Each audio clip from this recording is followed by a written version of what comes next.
So here it is, the Rock Beast. Four-wheel steering. There's the rear end. There's your front end. Show you guys how this thing works. Now the way I've got this set up is pretty simple. Get all this in here. Four-wheel steer, you push this button forward and it's front steer only. Pull it back, four-wheel steer, pull it back again, and you got rear steer only. Alright. Then in the four-wheel steer, you can push this button right here, and now you have crab steer. So I'm going to give this thing a little run, see what you guys think about it. Wow.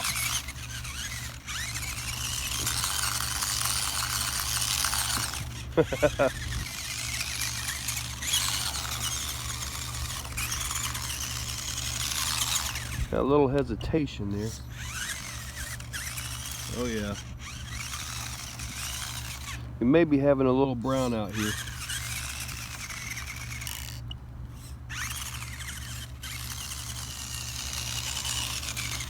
I'm gonna give this thing a little run on the little rocks I've got set up on the ramp and see if this thing browns out some more. If it does, I'll have to put a BEC on it. Okay, let's see if I can drive four-wheel steering one-handed.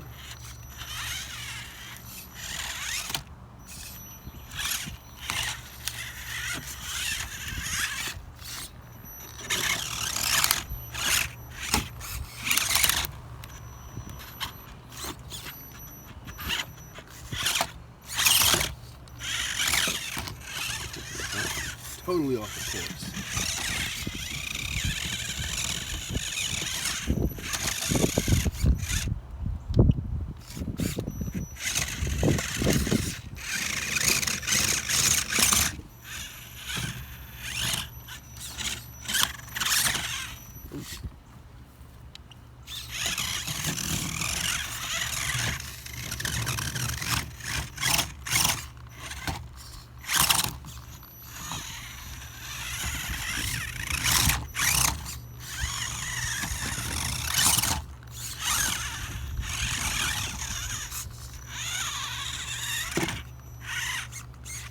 So as you guys saw, I did have a little bit of a brownout with the Rock Beast. I'm going to install this gigantic, like 5th scale BEC, only because it's what I happen to have. I don't have an actual Castle 10 amp that I use on everything else, but my goal is to not spend money on the Rock Beast, so I'm going to clearance, make some more room, and fit this thing in there. This is like 20 amps output. So, and it's good for 8S, I believe. But anyway, I'm going to put this in there.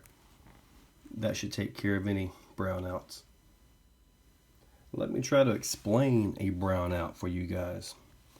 A brownout is when the servos, in case of this particular Rock Beast at this point with dual servos, four-wheel steering, it actually pulls too many amps. And you pull too many amps from the ESC, which has its own BEC circuit in it. You pull too many amps, the voltage drops. And then when the voltage drops, the receiver shuts down. Then the servos stop. Then the receiver gets power enough to come back on because the servos aren't pulling anymore. And now you have power to everything. Now you get into the rocks with this, your servos will be bound up into the rocks and bam, it'll brown out and it'll come back. But your servos are still fighting. It browns out again and comes back. It's a vicious cycle is what it is. So, and when you experience that, it is kind of frustrating. And about the only fix for that is to go with the external BEC. Some ESCs are a lot stronger than others. Like the new Castle Mamba X lineup, they've got excellent BECs. The older Castle stuff like the Sidewinder and the MMP, they are not known for having good BECs in them. And you'll brown out pretty quick in a crawler, especially something with four-wheel steering, dual servos, lights, winch, all that stuff. It actually it will brown it out. So an external BEC, not necessarily a thing like what I've got in my hand here. Geez, this is a beast. but a normal Castle 10 amp gets the job done. And you can also look at Hobbywing. I believe they've got some real small economical 6-volt BECs for like $8 or $9. But if you've already got Castle stuff and you have a Castle link, get the Castle 10 amp because you can adjust the voltage. So that might be something for you to think about if you're having glitches out on the trail or on the course. I decided to open up the front end and see if I could find where that click was coming from, and there was actually a broken tooth. I didn't find this tooth anywhere in the housing, so it's possible it's been like that. I took one of the other ends apart and putting this one in there, so maybe my front end won't have that click anymore.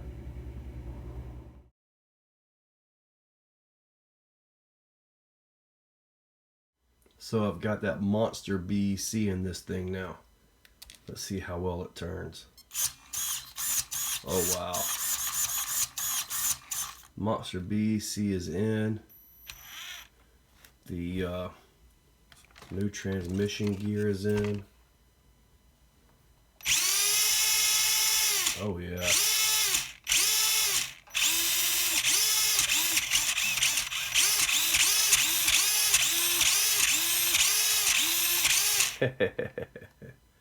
Oh yeah, time to get outside. Okay, I got the BEC in there. Man.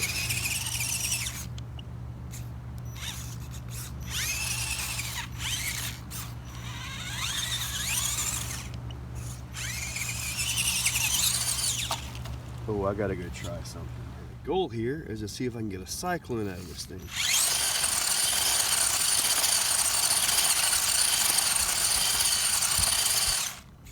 Yeah.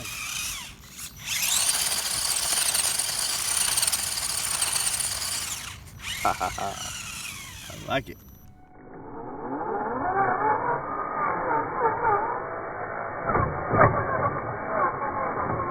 And we're back to the rocks on the ramp.